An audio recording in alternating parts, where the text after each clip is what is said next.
So here's what I want you to do, right? Never take your cord and wrap it around your power inverter. Never do that. That's terrible.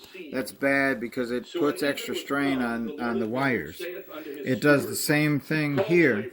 Never wrap this stuff around like that because it puts extra strain on the wires. You see why there's these natural folds in here? The way it came from the factory. You want to fold it together. Keep it in your hand and keep on bringing a wire up and bring a wire up.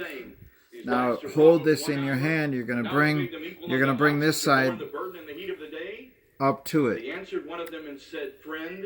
like that, and then you take your Velcro and wrap your Velcro around and close up your Velcro. That is the proper way to store a cord until you get a chance to use it again. Thank you very much for watching. If you're still watching this, then you have nothing better to do. Thank you so much.